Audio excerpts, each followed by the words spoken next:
Hi everyone, welcome back to the channel. Hope you all are doing great. आज हम लोग करेंगे हमारा चैप्टर नंबर 6 बैंकिंग। इसी के साथ में हमारी यूनिट 2 मनी एंड बैंकिंग भी कंप्लीट हो जाएगी। देन कल हम लोग स्टार्ट करेंगे हमारी unit 3 determination of income and employment. शुरू करें फटाफट से। देखो चैप्टर का क्या नाम है, बैंकिंग। तो सबसे पहले हम लोग बात करते हैं कि कमर्शियल बैंक्स कौन से बैंक्स होते हैं। देखो एक तो होता है हमारी कंट्री का सेंट्रल बैंक जिसका नाम है reserve bank of India RBI।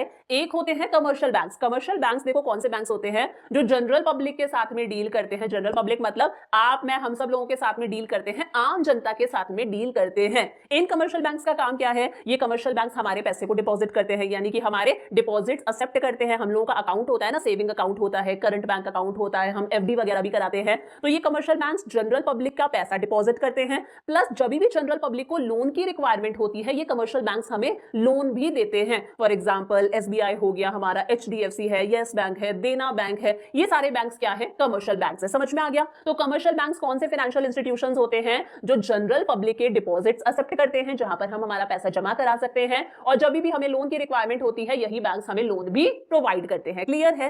अब देखो हमारी कंट्री में बहुत सारे फाइनेंशियल इंस्टीट्यूशंस है। फाइनेंशियल इंस्टीट्यूशंस मतलब ऐसे इंस्टीट्यूशंस जो पैसों में डील करते हैं। फॉर एग्जांपल LIC हो गया, पोस्ट ऑफिस वगैरह हो गए, ये पैसों में डील करते हैं। लेकिन हर फाइनेंशियल इंस्टीट्यूशन बैंक नहीं होता। सिर्फ वही फाइनेंशियल इंस्टीट्यूशंस बैंक कहलाते हैं जो इन दो कंडीशंस को पूरा करते हैं। वो सारे फाइनेंशियल इंस्टीट्यूशंस जो हमारे पैसे को एक्सेप्ट करते हैं, यानी कि हमारे डिपॉजिट्स एक्सेप्ट करते हैं, जहां पर हम हमारा पैसा जमा कर सकते हैं, और जो हमें लोन देते हैं, दोनों कंडीशंस पूरी होनी चाहिए, वही फाइनेंशियल इंस्टीट्यूशंस बैंक्स कहलाते हैं। दोनों कंडीशंस पूरी होनी चाहिए। और वो भी कौन से डिपॉजिट्स एक्सेप्ट करना, चेकेबल डिपॉजिट्स एक्सेप्ट करना। इसका मतलब क्या है, जो हम कमर्शियल बैंक्स में पैसा जमा कराते हैं हमारे सेविंग अकाउंट में, करंट अकाउंट के अंदर, उस मनी को हम कभी भी विड्रॉ करवा सकते हैं ना, चेक इशू करके। पापा आपकी स्कूल की फी पे करने के लिए चेक देते हैं, ट्यूशन फी के लिए चेक देते हैं, इलेक्ट्रिसिटी बिल वगैरह के लिए कई बार हम चेक लगाते हैं, तो उस पैसे को हम कभी भी चेक इशू करके विड्रॉ कर सकते हैं। तो दोनों कंडीशंस अगर पूरी हो रही हैं तभी वो फाइनेंशियल इंस्टीट्यूशन बैंक कहलाता है, अदरवाइज बैंक नहीं कहलाता। फॉर एग्जांपल अगर हम LIC की बात करें तो LIC हमें लोन दे देता है, एक कंडीशन पूरी हो रही है, बट LIC कभी भी हमारे डिपॉजिट्स एक्सेप्ट नहीं करता है। समझ में आया। तो LIC एक फाइनेंशियल इंस्टीट्यूशन है, पैसों में डील कर रहा है, लेकिन वो एक बैंक नहीं है। सेम ऐसे ही अगर हम पोस्ट ऑफिस की बात करें, मैं भी मेरा पैसा पोस्ट ऑफिस में भी रखती हूँ, तो अगर हम पोस्ट ऑफिस की बात करें तो वो हमारे डिपॉजिट्स को एक्सेप्ट करते हैं, पहली कंडीशन पूरी हो रही है, लेकिन पोस्ट ऑफिस कभी भी हमें लोन नहीं देते, सेकंड कंडीशन पूरी नहीं हो रही ना। तो पोस्ट ऑफिस भी फाइनेंशियल इंस्टीट्यूशन है लेकिन बैंक्स नहीं है। तो बैंक्स में तो यही आ गए हमारे SBI, HDFC, bank of Baroda, PNB वगैरह, ये सारी चीजें। समझ में आ गए कमर्शियल बैंक्स क्या होते हैं। अब देखो हमें क्या पढ़ना है कि ये जो कमर्शियल बैंक्स होते हैं ये किस तरह से मनी क्रिएट करते हैं। देखो RBI क्या करता है, सारे के सारे नोट्स को इशू करता है, एक्सेप्ट 1 रुपी नोट, 1 रुपए के नोट को इशू नहीं करता।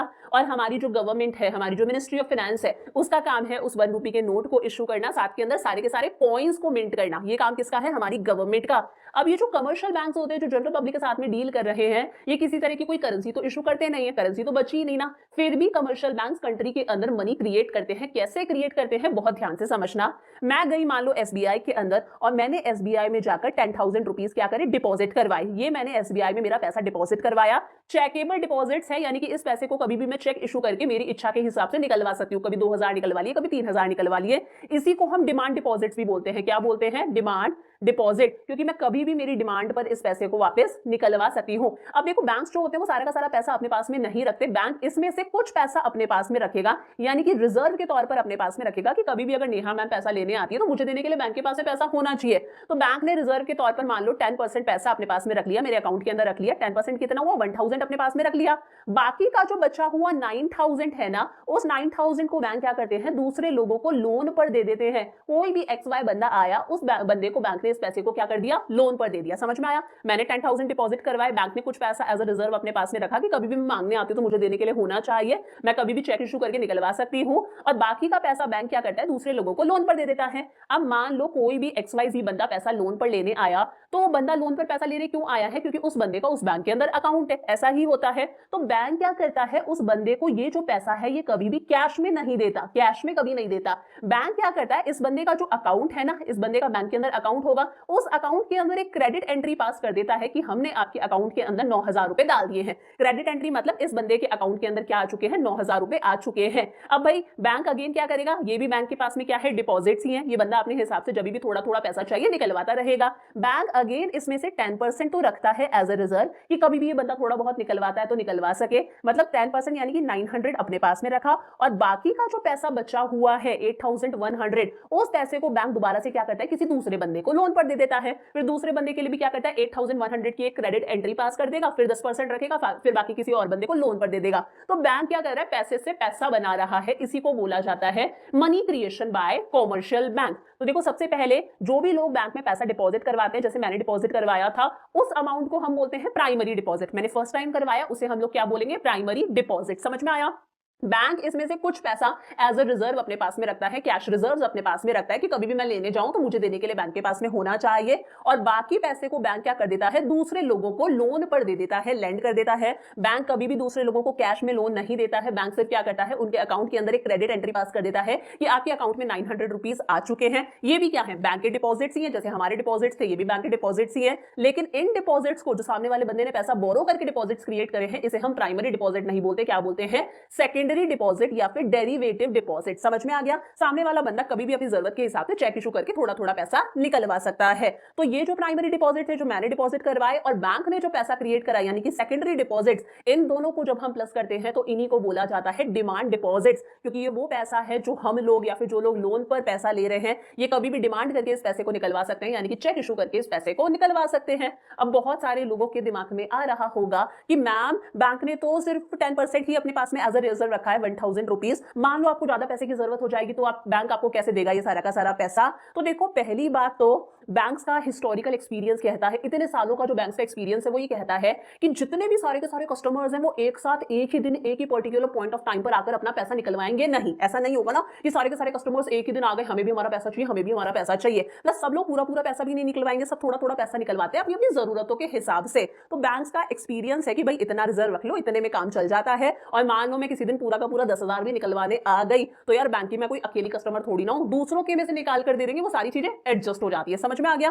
तो ये जो बैंक रिजर्व के तौर पर पैसा रखता है, इसे हम लोग बोलते हैं LRR। क्या बोलते हैं? LRR, legal reserve ratio. कानूनी जरूरी है कि बैंक से पैसा रखे, इसे हम कैश रिजर्व भी बोल सकते हैं, लीगल रिजर्व रेशियो भी बोल सकते हैं, इसे हम RRR भी बोल सकते हैं, रिक्वायर्ड रिजर्व रेशियो, इसे हम रिजर्व रेशियो भी बोल सकते हैं। याद रखना, ये सारे नाम है। और वही ये बैंक का हिस्टोरिकल एक्सपीरियंस कहता है कि सारे के सारे कस्टमर एक ही दिन अपना पैसा निकलवाने नहीं आएंगे। जितना बैंक को लगता है इतना लोग निकलवाने आते हैं, उतना बैंक अपने पास में LRR, लीगल रिजर्व रेशियो, रख लेता है। समझ में आ गया? और ये जितना भी पैसा है जो प्राइमरी डिपॉजिट्स हैं, जो सेकेंडरी डिपॉजिट्स हैं, इसी को हम डिमांड डिपॉजिट्स भी बोलते हैं। और ये वो पैसा है जो कमर्शियल बैंक्स क्रिएट कर रहे हैं, इसीलिए इसे हम क्या बोलते हैं, बैंक मनी बोलते हैं। क्लियर हो गया? अच्छे समझ में आ गया कमर्शियल बैंक्स किस तरह से पैसा क्रिएट करते हैं।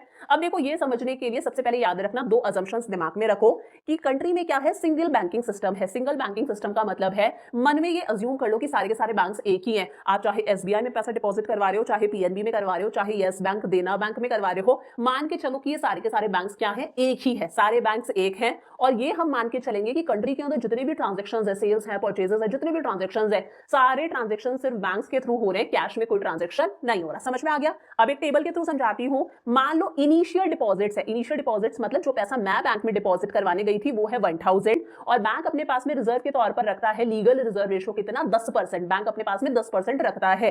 अब देखो, कुछ बुक्स में यहाँ पर LRR की जगह पर CRR भी गिवन होगा, कंफ्यूज मत होना। एक डाउट और क्लियर कर देती हूँ।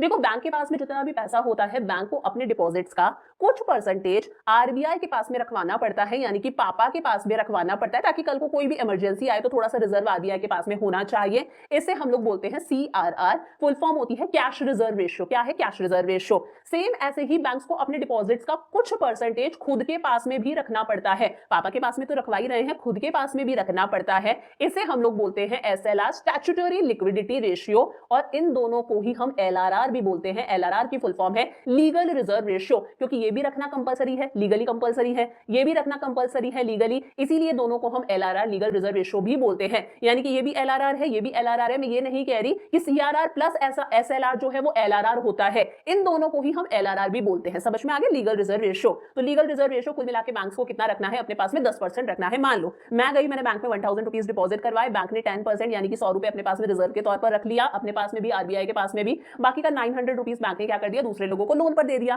कैश नहीं दिया, बैंक ने उनके अकाउंट में क्रेडिट एंट्री पास कर दी, यानी कि बैंक के पास में दोबारा डिपॉजिट्स कितने के हो गए, 900 के। अगेन बैंक रिजर्व रखता है 10%, 9810 लोन पर दे देता है। फिर ये 810 के लिए बैंक क्रेडिट एंट्री पास करेगा कि अकाउंट में 810 रुपीज है। अगेन ये बैंक के डिपॉजिट्स हैं, 10% LRR रखा जाएगा, बाकी पैसे को लोन पर दे दिया जाएगा। तो ये साइकिल ऐसे ही चलता जाता है। इस तरह से बैंक क्या करते हैं, पैसे से पैसा बनाते हैं। अब ये साइकिल कैसे चलेगा, कब तक चलेगा, इसका आंसर कैसे पता चलेगा? ये जो डिपॉजिट्स हैं, इसी को हम डिमांड डिपॉजिट्स डिपॉजिट्स भी बोलते हैं, इसी को हम money created by commercial banks भी बोलते हैं या फिर credit created by commercial banks भी बोलते हैं। इसके लिए फॉर्मूला है डिमांड डिपॉजिट्स, इसका फॉर्मूला है 1/LRR इनटू इनिशियल डिपॉजिट्स। अगर आपको क्वेश्चन के अंदर LRR की जगह पर CRR गिवन हो तो CRR भी आप लिख सकते हो, क्योंकि CRR को भी हम LRR बोलते हैं। SLR गिवन हो तो SLR लिख देना, कोई फर्क नहीं पड़ेगा, दोनों को हम LRR बोलते हैं। 1/LRR इनटू इनिशियल डिपॉजिट्स, यानी कि 1/LRR कितना था, 10% था, इनटू इनिशियल डिपॉजिट्स कितने हैं हमारे 1000, जो पैसा मैंने डिपॉजिट करवाया था। कभी भी जब हम परसेंटेज का साइन हटाते हैं तो ऊपर 100 लग जाता है, पता है ना ये चीज। फिर 0 से 0 कैंसिल हो गया, 1 इंटू 1000 कितना, 10 इंटू 1000 कितना हो गया, 10,000 हो गया। तो ये हमारा तब तक चलेगा जब तक ये जो डिपॉजिट्स हैं, ये जो डिमांड डिपॉजिट्स हैं, इनका टोटल 10,000 ना हो जाए, जो यहाँ पर आया है। समझ में आ गया? 1/LRR इंटू इनिशियल डिपॉजिट्स कितना आया, 10,000। तो ये तब तक चलेगा जब तक ये टोटल 10,000 नहीं हो जाता। क्लियर हो गया? ये फॉर्मूला याद रखना, demand deposits is equal to 1/LRR into initial deposits. LRR की जगह पर एग्जाम में CRR भी लिखा हुआ आ सकता है, SLR भी आ सकता है। क्लियर है? डिमांड डिपॉजिट्स को ही हम credit created by commercial banks भी बोलते हैं। क्लियर हो गया अच्छे से? अब देखो इसके लिए हम आगे क्या बात करते हैं, higher the legal reserve ratio lower the capacity to create money. सही बात है, जितना ज्यादा commercial banks legal reserve ratio रखेंगे, जितना ज्यादा कमर्शियल बैंक्स अपने पास में रिजर्व के तौर पर पैसा ज्यादा रखेंगे, उतना ही कम कमर्शियल बैंक्स लोन क्रिएट कर सकते हैं। समझ में आया ना? अगर मैं आपको इसे एक्सप्लेन करूं, मैंने बोला मान लो देखो पीछे लीगल रिजर्व रेशियो 10% था, तो कितना मनी क्रिएट करा था, 10,000 करा था। मान लो हम लोगों ने इसे 20% रख लिया है ना, जितना ज्यादा लीगल रिजर्व रेशियो हो गया, इनिशियल डिपॉजिट्स 1000 के थे, परसेंटेज का साइन हटाते हैं तो ऊपर 100 लग जाता है, ये कैंसिल हो गया, 2 1 2 5 10, 5 इंटू 5000 कितना आया, 5000 ही आया ना। जैसे ही लीगल रिजर्व रेशियो बढ़ा, अपने आप हमारे जो डिमांड डिपॉजिट्स थे, जो पहले 10,000 आ रहा था टोटल, वो सिर्फ 5000 ही आ रहा है। जितना ज्यादा आप अपने पास में रिजर्व रख लोगे, आप उतना ही कम लोन क्रिएट कर पाओगे। और इस लीगल रिजर्व रेशियो के अलावा भी बैंक्स अपने पास में बहुत सारा एक्स्ट्रा रिजर्व रखते हैं, जिसे हम लोग बोलते हैं वॉल्ट कैश। वही है, जितना ज्यादा बैंक्स अपने पास में पैसा रिजर्व के तौर पर रख लेंगे, कहीं ना कहीं उतना ही कम बैंक्स जो है वो लोन क्रिएट कर पाएंगे, मनी क्रिएट कर पाएंगे। अब देखो प्राइमरी डिपॉजिट्स क्या होते हैं, वो पैसा जो मैंने बैंक में डिपॉजिट करवाया था, यानी कि मेरी सेविंग्स, वो क्या है, प्राइमरी डिपॉजिट्स है। वो पैसा जो दूसरे लोगों ने बोरो करा था, यानी कि लोगों ने लोन पर लिया था, वो क्या होते हैं, हमारे डेरिवेटिव डिपॉजिट्स होते हैं, उसी को हम सेकेंडरी डिपॉजिट भी बोलते हैं, पीछे देखा। और जब हम प्राइमरी डिपॉजिट और सेकेंडरी डिपॉजिट्स को प्लस कर देते हैं तो हमें मिलते हैं टोटल डिमांड डिपॉजिट्स। वो सारा पैसा जो कस्टमर्स कभी भी चेक इशू करके निकलवा सकते हैं, यानी कि बैंक मनी। क्लियर हो गया यहां तक अच्छे से? अब देखो आगे टॉपिक आता है CRR एंड क्रेडिट मल्टीप्लायर। मैंने पीछे भी बताया था, CRR की फुल फॉर्म है कैश रिजर्व रेशियो। हर बैंक को अपने डिपॉजिट्स का कुछ पार्ट RBI के पास में रखवाना पड़ता है एज अ रिजर्व, इसे हम CRR बोलते हैं। कौन डिसाइड करता है कितना रखवाना है, RBI ही डिसाइड करता है, इसीलिए हम इसे क्या बोलते हैं, लीगल रिजर्व रेशियो। इसे भी लीगल रिजर्व रेशियो बोलते हैं। और जो SLR होता है, जो बैंक अपने पास में रख रहे हैं, उसे भी हम लीगल रिजर्व रेशियो बोलते हैं। TR जैन में हर जगह पर CRR लिख रखा है LRR की जगह पर, लेकिन NCERT में LRR भी है। तो जैसे मैं नोट्स में बता रही हूं, मैंने पहले डिटेल लेक्चर्स में भी ऐसे ही बताया था, अभी भी वही बता रही हूं, इसी तरह से कर आना बेस्ट है। The commercial banks have to keep cash reserves with the RBI। हर कमर्शियल बैंक को RBI के पास में कुछ पैसा एज अ रिजर्व रखना पड़ता है, उसे हम क्या बोलते हैं, CRR।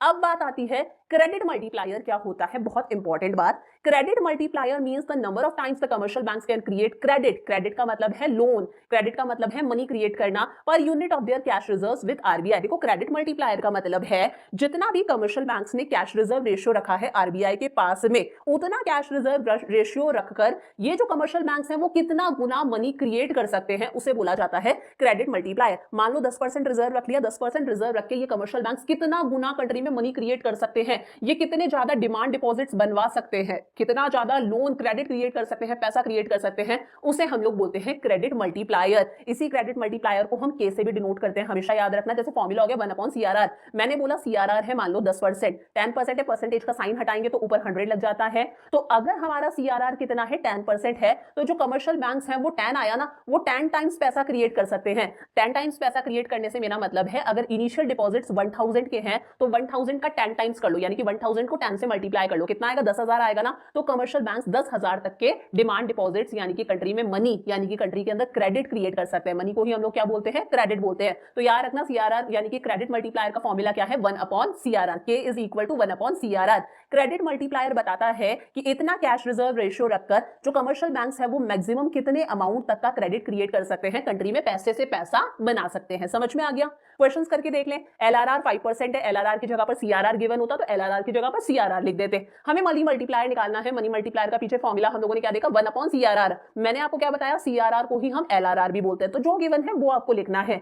कितना आएगा 1/LRR कितना है 5% है, परसेंटेज का साइन अगर हम हटाते हैं तो ऊपर 100 लग जाता है, 5 2 10 0, तो कितना आ गया ये हमारे पास में 20 टाइम्स, करेक्ट है। Suppose in an economy the cash reserve ratio CRR हमारे पास में गिवन है कितना है 20% है। इनिशियल डिपॉजिट्स हमारे पास में गिवन है, शुरुआती डिपॉजिट जो मैंने बैंक में पैसा डिपॉजिट करवाया 5000 CR, हमें निकालना है credit creation by the banks की बैंक्स ने टोटल कितना क्रेडिट क्रिएट करा। मैंने पीछे भी बताया था ये जो डिमांड डिपॉजिट्स होते हैं इसी को हम क्या बोलते हैं credit created by commercial bank या फिर money created by commercial bank. Formula क्या है 1/LRR इनटू इनिशियल डिपॉजिट्स, यही फॉर्मूला है। 1/LRR की जगह पर CRR गिवन है, CRR को भी हम LRR बोल सकते हैं, इनटू इनिशियल डिपॉजिट्स 1 कितना आएगा 20% इनटू इनिशियल डिपॉजिट्स कितने हैं 5000 है, परसेंटेज का साइन हटेगा ऊपर 100 आ जाएगा, ये कैंसिल हो गया, 2 5 10, तो 5 5 25, ये कितना आ गया हमारे पास में 25,000। कि अगर इनिशियल डिपॉजिट्स 5000 रुपए के हैं, अपने पास में बैंक ने 20% पैसा रिजर्व के तौर पर रखा है, तो बैंक्स टोटल कितना मनी क्रिएट कर रहे हैं 25,000।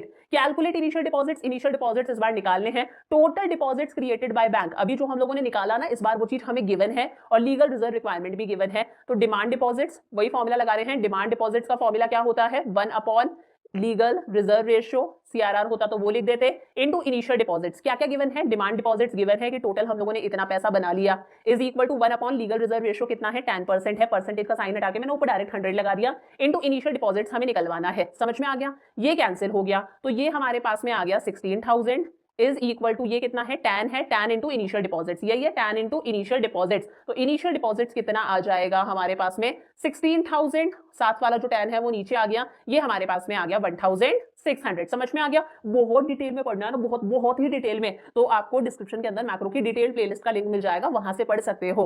आगे है suppose in an economy initial deposits given है हमारे पास में, टोटल डिपॉजिट्स भी हमारे पास में गिवन है, हमें मनी मल्टीप्लायर की वैल्यू निकालनी है। देखो ये वाला फॉर्मूला लगाते हैं, हमारे पास में टोटल डिमांड डिपॉजिट्स भी गिवन है, कितना है 10,000 है, इज इक्वल टू 1/LRR हमारे पास में गिवन नहीं है, एज इट इज लिख दो, इनटू इनिशियल डिपॉजिट्स 500 है, इनिशियल डिपॉजिट्स की जगह पर 500 लिख दिया। समझ में आ गया, ये तो इससे मल्टीप्लाई हो गया, तो 10,000 is equal to 500 upon legal reserve ratio, cross multiply करेंगे, यहां पर कुछ नहीं है तो ये आ जाएगा 10,000 into legal reserve ratio is equal to 500। तो लीगल रिजर्व रेशियो कितना आ जाएगा हमारे पास में, लीगल रिजर्व रेशियो हमारे पास में आ जाएगा 500 ऊपर, जो सामने वाला होता है वो ऊपर और जो साथ वाला होता है उसे हम नीचे ले आएंगे, ये कैंसिल हो गया, 5/100 आ रहा है, कितना आ रहा है 5/100। हमें क्या निकालना है, हमें मनी मल्टीप्लायर की वैल्यू निकालनी है। पीछे देखा था मनी मल्टीप्लायर का फॉर्मूला था 1/CRR, कुछ भी लिख दो, LRR लिख दो, CRR लिख दो, मान लो मैंने CRR लिख दिया, ठीक है। यहाँ पर भी चाहो तो इससे भी हम कैश रिजर्व रेशियो CRR लिख सकते हैं, तो ये भी CRR हो गया हमारे पास में। तो K is equal to 1/CRR कितना आया है हमारे पास में 5/100,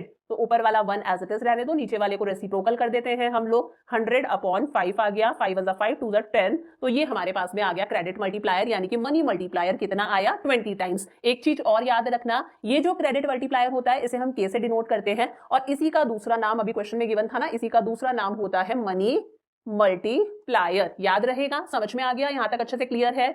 आगे बढ़ते हैं, अगला टॉपिक आता है, आधा चैप्टर कंप्लीट हो गया। सेंट्रल बैंक क्या होता है, सबसे पहली बात हमारे सेंट्रल बैंक का नाम है reserve bank of India. Reserve bank of India क्या है, एंटायर बैंकिंग सिस्टम का पापा है। और सारे बच्चे हंसते हैं कि मैम पापा बोलती है, ये क्या है, एंटायर बैंकिंग सिस्टम का पापा है। हमारी कंट्री के अंदर जितने भी कमर्शियल बैंक्स है, सारे के सारे कमर्शियल बैंक्स को कंट्रोल करने का, रेगुलेट करने का काम किसका है, RBI का है, रिजर्व बैंक ऑफ इंडिया का है। कभी भी अगर एपेक्स लिखा हुआ आ जाए ना, एपेक्स का मतलब है पापा है। एंटायर बैंकिंग सिस्टम का पापा कौन है, रिजर्व बैंक ऑफ इंडिया। पूरे के पूरे एंटायर बैंकिंग सिस्टम को रेगुलेट करता है, कंट्रोल करता है, मॉनिटर करता है, मेंटेन करके चलता है। काम क्या है, bank of issuing notes issue करने का काम किसका है, सेंट्रल बैंक ऑफ इंडिया का है। इसे हम बोलते हैं currency authority function of the central bank. Sole right है यार, ये सिर्फ सेंट्रल बैंक का ही काम है कि वो करेंसी इशू कर सकता है। सारे के सारे नोट्स इशू करने का काम सेंट्रल बैंक का है, एक्सेप्ट 1 रुपी नोट। 1 रुपी का नोट इशू नहीं करता, उसके अलावा सारे नोट्स इशू करता है। 1 रुपी का नोट और कॉइन्स इशू करने का काम किसका है, government of India, ministry of finance का। उसके बाद में हम लोगों के बैंक्स तो कमर्शियल बैंक्स होते हैं, लेकिन हमारी सरकार का बैंक कभी भी कमर्शियल बैंक्स नहीं होते। हमारी सरकार का बैंक कौन होता है, RBI, हमारा सेंट्रल बैंक। तो जो सेंट्रल बैंक होता है वो हमारी सरकार का बैंक भी होता है, हमारी सरकार का एजेंट भी होता है, फाइनेंशियल एडवाइजर भी होता है। एज अ बैंक क्या करता है, वो गवर्नमेंट के अकाउंट्स को मैनेज करता है। सरकार अपना पैसा सेंट्रल बैंक में डिपॉजिट करवाती है, वहीं से लोन वगैरह लेती है। एज एन एजेंट जो RBI है वो गवर्नमेंट की सिक्योरिटीज को सेल करता है, परचेज करता है गवर्नमेंट के बिहाफ पर, और एज ए फाइनेंशियल एडवाइजर वो गवर्नमेंट को हेल्प करता है अलग अलग तरह की पॉलिसीज बनाने में, मनी से रिलेटेड पॉलिसीज बनाने में। सेम ऐसे ही जिस तरह से गवर्नमेंट का बैंक भी RBI होता है, सेम ऐसे ही हमारे जो कमर्शियल बैंक्स है, उन कमर्शियल बैंक्स का बैंक कौन होता है, RBI होता है। सेंट्रल बैंक के अंदर ही ये जो सारे के सारे कमर्शियल बैंक्स है है, SBI वगैरह हैं, वो अपना पैसा डिपॉजिट करवाते हैं। और जब भी इन सब बैंक्स को लोन की रिक्वायरमेंट होती है, सारे बैंक लोन भी कहां से लेते हैं? सेंट्रल बैंक से ही लेते हैं। सेंट्रल बैंक एक काम और करता है जिसे हम बोलते हैं क्लियरिंग हाउस फैसिलिटी, ऑल्दो ये कोर्स में नहीं है। क्लियरिंग हाउस फैसिलिटी का मतलब है एक बैंक का चेक दूसरे बैंक के अगेंस्ट है, एक बैंक को ए बैंक को बी बैंक को पैसा देना है, बी बैंक को ए बैंक को पैसा देना है, तो इनके चेक्स को क्लियर करने का काम भी किसका होता है? सेंट्रल बैंक का होता है। और सेंट्रल बैंक का एक सुपरवाइजरी रोल भी होता है, यानी कि सारे के सारे कमर्शियल बैंक्स को सुपरवाइज करता है, मॉनिटर करता है, चेक करता है, देखता है कि जो कमर्शियल बैंक्स है वो सेंट्रल बैंक की गाइडलाइंस को फॉलो भी कर रहे हैं या नहीं कर रहे, डायरेक्शंस को फॉलो भी कर रहे हैं या नहीं कर रहे। एक होता है लेंडर ऑफ लास्ट रिजॉर्ट, इसका काम lender of the last resort का मतलब है जब भी कमर्शियल बैंक्स किसी तरह की फाइनेंशियल क्राइसिस में फंस जाते हैं, कहीं से भी पैसे का जुगाड़ नहीं हो पाता, तो एंड लास्ट में कमर्शियल बैंक्स किसके सामने जाते हैं? पापा के पास में जाते हैं, सेंट्रल बैंक के पास में जाते हैं फाइनेंशियल हेल्प के लिए। वही लिखा है जब कहीं से भी फाइनेंशियल हेल्प नहीं मिल पाती है तो वही होता है ना हारे का सहारा। तो हारे का सहारा कौन है? लास्ट में कहां पर जाते हैं? सेंट्रल बैंक के पास में। Custodian of foreign exchange, her country के पास में दूसरी कंट्रीज की करेंसी का रिजर्व होता है, यूएस डॉलर का रिजर्व होता है, और ये इतना सारा यूएस डॉलर का रिजर्व यानी कि फॉरेन एक्सचेंज फॉरेक्स रिजर्व रखने का काम किसका है? सेंट्रल बैंक का। सेंट्रल बैंक का काम है, सेंट्रल बैंक कस्टोडियन होता है, उसी के पास में हमारी कंट्री के यूएस डॉलर्स का रिजर्व होता है। हर देश के पास में फॉरेन करेंसी का रिजर्व होता है, वो रखने का काम किसका है? सेंट्रल बैंक का। और सेंट्रल बैंक एक काम और करता है जिसे हम लोग बोलते हैं मैनेज्ड फ्लोटिंग। ये आप लोग पढ़ोगे फॉरेन एक्सचेंज रेट चैप्टर के अंदर। जिन लोगों ने डिटेल में पढ़ रखा है उन्हें पता होगा कि जो सेंट्रल बैंक होता है वो इसी यूएस डॉलर को यानी कि फॉरेन एक्सचेंज को इंटरनेशनल मार्केट में सेल भी करता है, परचेज भी करता है, ताकि हमारी जो एक्सचेंज रेट है कि कितने इंडियन रुपीस दे कि हमारे पास में एक यूएस डॉलर आए, ये जो एक्सचेंज रेट होती है ना, ये एक्सचेंज रेट हमारी स्टेबल रहे, इसमें ज्यादा उतार चढ़ाव ना आए। तो समझ लो अभी के लिए इतना, मैनेज फ्लोटिंग का मतलब है कि जो सेंट्रल बैंक है वो फॉरेन एक्सचेंज को मार्केट में सेल और परचेज भी करता है, ताकि हमारी जो एक्सचेंज रेट है, जो फॉरेन एक्सचेंज रेट है, वो स्टेबल रहे। समझ में आया? फिर है क्लियरिंग हाउस फंक्शन, पीछे भी बताया था, ये वाला कोर्स के अंदर नहीं है। एक बैंक का चेक है दूसरे बैंक के अगेंस्ट, तो आपस में चेक्स को क्लियर करने का काम कि एक बैंक को दूसरे बैंक को पैसा देना, इस बैंक को पैसा देना है, इससे क्लियर करने का काम भी किसका होता है? सेंट्रल बैंक का। और लास्ट है सेंट्रल बैंक, इंपॉर्टेंट फंक्शन है, कंट्री में क्रेडिट को कंट्रोल करता है। क्रेडिट को कंट्रोल करने का मतलब है मनी की सप्लाई को कंट्रोल करता है। अगर देश में लोगों के हाथ में ज्यादा पैसा होगा, मनी सप्लाई ज्यादा होगी, तो लोग डिमांड ज्यादा करेंगे। जब लोग डिमांड ज्यादा करते हैं तो चीजें महंगी होने लग जाती है, कंट्री में क्या आ जाता है? इन्फ्लेशन आ जाता है, महंगाई आ जाती है। अगर लोगों के हाथ में पैसा कम है, लोग डिमांड नहीं करेंगे तो प्रोड्यूसर का माल पड़ा खराब होगा, वो चीजों की प्राइसेस को गिराएगा। और जब चीजों की प्राइसेस गिरती हैं तो उसे हम बोलते हैं कंट्री में क्या आ गया? डिफ्लेशन आ गया। दोनों सिचुएशंस खतरनाक हैं, इसीलिए मनी की सप्लाई यानी कि क्रेडिट को कंट्रोल करने का काम भी किसका है? सेंट्रल बैंक का है। समझ में आया? आगे है सेंट्रल बैंक और कमर्शियल बैंक्स में हमारे में क्या डिफरेंसेस है? सेंट्रल बैंक और कमर्शियल बैंक में क्या डिफरेंस है? सेंट्रल बैंक क्या है? एपेक्स बैंक है जो एंटायर बैंकिंग सिस्टम को कंट्रोल करता है। ये कमर्शियल बैंक्स के डिपॉजिट्स को एक्सेप्ट करता है और कमर्शियल बैंक्स को लोन देता है। ये जनरल पब्लिक के साथ में डील नहीं करता। कमर्शियल बैंक्स क्या करते हैं? आम जनता के डिपॉजिट्स को एक्सेप्ट करते हैं, आम जनता को ही लोन देते हैं। ये किसके साथ में डील करते हैं? हम लोगों के साथ में डील करते हैं, जनरल पब्लिक के साथ में डील करते हैं। सेंट्रल बैंक नोट्स इशू करता है और मनी की सप्लाई को कंट्रोल करता है। कमर्शियल बैंक्स जो होते हैं वो भी पैसा क्रिएट करते हैं, वो पैसे से पैसा क्रिएट करते हैं, जिसे हम लोग क्या बोलते हैं? बैंक मनी बोलते हैं। कमर्शियल बैंक्स पैसे से पैसा क्रिएट करते हैं, बैंक मनी। सेंट्रल बैंक क्या है? सोल कस्टोडियन है फॉरेक्स रिजर्व्स का। जितना भी यूएस डॉलर का रिजर्व है रखने का काम किसका है? सेंट्रल बैंक का है। कमर्शियल बैंक्स अपने पास में फॉरेक्स रिजर्व्स को नहीं रख सकते। सेंट्रल बैंक ही नोट्स इशू कर सकता है, कमर्शियल बैंक्स नोट्स इशू नहीं कर सकते। सेंट्रल बैंक का मकसद है कंट्री की ग्रोथ हो, कंट्री में एक स्टेबिलिटी रहे, उतार चढ़ाव ना आए। लेकिन कमर्शियल बैंक्स हमेशा अपने प्रॉफिट को मैक्सिमाइज करने के बारे में सोचते हैं। लास्ट टॉपिक आता है कि ये जो सेंट्रल बैंक है, अभी मैंने आपको सेंट्रल बैंक के फंक्शंस में बताया था, ये मनी की सप्लाई को कंट्रोल कैसे करता है? सेंट्रल बैंक कैसे मनी सप्लाई को कंट्रोल करता है, कैसे क्रेडिट को कंट्रोल करता है? तो इसके दो इंस्ट्रूमेंट्स हैं, एक होते हैं क्वांटिटेटिव इंस्ट्रूमेंट्स, एक होते हैं क्वालिटेटिव इंस्ट्रूमेंट्स। देखो, जब कंट्री के अंदर मनी सप्लाई ज्यादा होगी, लेकिन यानी कि लोगों के हाथ में पैसा ज्यादा होगा, तो ऑब्वियस सी बात है लोग डिमांड ज्यादा करेंगे। जब लोग डिमांड ज्यादा करेंगे तो प्रोड्यूसर सबकी डिमांड को फुलफिल नहीं कर सकता, तो प्रोड्यूसर चीजों की प्राइसेस को इंक्रीज करने लग जाएगा और कंट्री में महंगाई आ जाएगी, जिसे हम लोग बोलते हैं इन्फ्लेशन। समझ में आया? वहीं अगर कंट्री के अंदर मनी सप्लाई कम है तो ऑब्वियस सी बात है पैसा नहीं है तो लोग डिमांड नहीं करेंगे, लोग डिमांड नहीं करेंगे तो प्रोड्यूसर का माल पड़ा खराब होगा, प्रोड्यूसर चीजों की प्राइसेस गिराएगा ताकि लोग सस्ता देखकर खरीदें। जब चीजों की प्राइसेस गिरती हैं तो उसे डिफ्लेशन बोला जाता है। दोनों ही चीजें अच्छी नहीं होती। इन्हें किस तरह से आरबीआई कंट्रोल करता है? तो क्वांटिटेटिव इंस्ट्रूमेंट्स में 6 इंस्ट्रूमेंट्स हैं हमारे पास में, bank rate, open market operations, repo rate, reverse repo rate, CRR, cash reserve ratio और एसएलआर, स्टैट्यूटरी लिक्विडिटी रेशियो। वहीं क्वालिटेटिव इंस्ट्रूमेंट्स में 3 है, margin requirement, rationing of credit और moral suasion. One by one देखें। देखो, सबसे पहले बात करते हैं दो की, बैंक रेट की और रेपो रेट की। देखो बैंक रेट और रेपो रेट क्या होता है, जब भी कमर्शियल बैंक्स में, एसबीआई का यहाँ पर नाम लिख देती हूँ, जब भी कमर्शियल बैंक्स को पैसों की जरूरत होती है, लोन की जरूरत होती है, वो लोन किससे लेते हैं, आरबीआई से, सेंट्रल बैंक से लोन लेते हैं। तो ये लोन मिल गया, लेकिन जिस तरह से हम कमर्शियल बैंक्स को लोन पर इंटरेस्ट देते हैं, वैसे ही कमर्शियल बैंक्स को भी आरबीआई को लोन पर इंटरेस्ट देना पड़ता है, और इसी इंटरेस्ट की रेट को बोला जाता है बैंक रेट और रेपो रेट। समझ में आ गया? जब कमर्शियल बैंक आरबीआई से लोन लेते हैं तो उन्हें इंटरेस्ट देना पड़ता है, इंटरेस्ट की रेट को बैंक रेट और रेपो रेट बोलते हैं। जब लोन शॉर्ट टर्म के लिए लेना होता है, शॉर्ट टर्म मतलब 2 से लेकर 14 डेज के लिए लेना होता है, 2 से लेकर 14 डेज के लिए लेना होता है, उस टाइम पर जो इंटरेस्ट पे करा जा रहा है उस इंटरेस्ट की रेट को बोलते हैं रेपो रेट। और जब ये लोन लॉन्ग टर्म के लिए लेना होता है, उस टाइम पर जो इंटरेस्ट पे करना होता है उस इंटरेस्ट की रेट को हम बोल देते हैं बैंक रेट। समझ में आ गया? अब अगर कंट्री के अंदर इन्फ्लेशन है, यानी कि महंगाई है, महंगाई क्यों है, क्योंकि लोगों के हाथ में पैसा ज्यादा है। समझ में आया? तो आरबीआई को इस इन्फ्लेशन को कंट्रोल करना पड़ेगा। इस सिचुएशन में आरबीआई बैंक रेट और रेपो रेट को क्या कर देता है, इंक्रीज कर देता है। अगर एसबीआई को आरबीआई को इंटरेस्ट ज्यादा देना पड़ेगा, लोन पर इंटरेस्ट ज्यादा देना पड़ेगा, खुद अगर कमर्शियल बैंक इंटरेस्ट ज्यादा दे रहे हैं तो वो भी तो हम आम जनता से इंटरेस्ट ज्यादा लेंगे लोन पर, हम आम जनता से इंटरेस्ट ज्यादा लेंगे, आम जनता से इंटरेस्ट ज्यादा लेंगे तो आम जनता इजीली लोन नहीं लेगी, लोन नहीं लेगी तो आम जनता के हाथ में पैसे की कमी आएगी, डिमांड कम करने लगेंगे, कंट्री में अपने आप इन्फ्लेशन की प्रॉब्लम सॉल्व हो जाएगी। वही अगर कंट्री में डिफ्लेशन है, यानी कि चीजों की प्राइसेस गिर रही है, क्यों गिर रही है, क्योंकि लोगों के हाथ में पैसा नहीं है, तो ऐसे में आरबीआई इस इंटरेस्ट की रेट को कम कर देता है, यानी कि एसबीआई वगैरह से इंटरेस्ट कम लेगा। एसबीआई से इंटरेस्ट कम लेगा तो एसबीआई भी अपने कस्टमर से लोन पर इंटरेस्ट कम लेगा, हम लोगों को लोन इजी मिल जाएगा, कम इंटरेस्ट पर मिल जाएगा, हम इजीली लोन लेंगे, डिमांड करने लगेंगे, अपने आप डिफ्लेशन की प्रॉब्लम सॉल्व हो जाएगी। समझ में आ गया? एक होता है open market operations.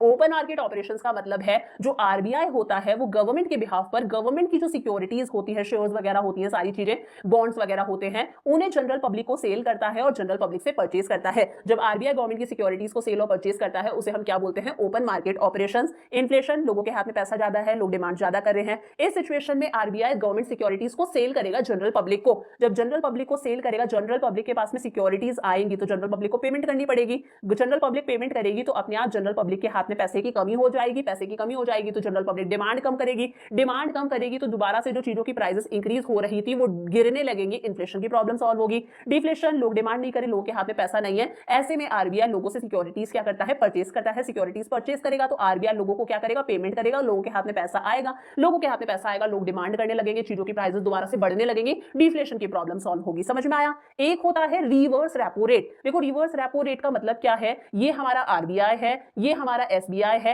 SBI RBI से लोन लेता है तब उसे इंटरेस्ट देना होता है, लेकिन यही एसबीआई कई बार आरबीआई के पास में अपना पैसा डिपॉजिट भी करवाता है, जैसे हम अपना पैसा कमर्शियल बैंक्स में डिपॉजिट करवाते हैं, ये जो कमर्शियल बैंक है ये आरबीआई के पास में अपना पैसा डिपॉजिट भी करवाते हैं और इसके बदले आरबीआई इन एसबीआई को इस पैसे पर इंटरेस्ट पे करता है। समझ में आया? कमर्शियल बैंक्स आरबीआई के पास में अपना पैसा डिपॉजिट करवाते हैं और आरबीआई कमर्शियल बैंक्स को क्या देता है, इंटरेस्ट देता है इस पैसे पर। इस इंटरेस्ट की रेट को बोला जाता है रिवर्स रेपो रेट। क्या बोलते हैं, रिवर्स रेपो रेट। होगा वही, इन्फ्लेशन में इंक्रीज होगी, डिफ्लेशन में डिक्रीज होगी। इन्फ्लेशन में इंक्रीज क्यों होगी, लोगों के हाथ में पैसा ज्यादा है, लोग डिमांड ज्यादा कर रहे हैं, इन्फ्लेशन है, तो आरबीआई सोचता है मैं काम करता हूं, इंटरेस्ट की रेट को बढ़ा देता हूं। ये अगर इंटरेस्ट की रेट बढ़ेगी ना तो एसबीआई के मन में लालच आएगा, कमर्शियल बैंक सोचेंगे यार आरबीआई मस्त इंटरेस्ट दे रहा है, तो ये कमर्शियल बैंक अपना ज्यादा से ज्यादा पैसा कहां पर डिपॉजिट करवा देंगे, आरबीआई के पास में डिपॉजिट करवा देंगे। इनके पास में पैसा कम बचेगा, इनके पास में पैसा कम बचेगा तो ये आम जनता को पैसा कम दे पाएंगे, आम जनता के हाथ में पैसे की कमी आएगी, अपने आप कंट्री से इन्फ्लेशन की प्रॉब्लम सॉल्व होगी। डिफ्लेशन में क्या होता है, डिफ्लेशन यानी कि लोगों के हाथ में पैसा नहीं है, तो इस टाइम पर आरबीआई इन कमर्शियल बैंक्स को इंटरेस्ट कम देता है।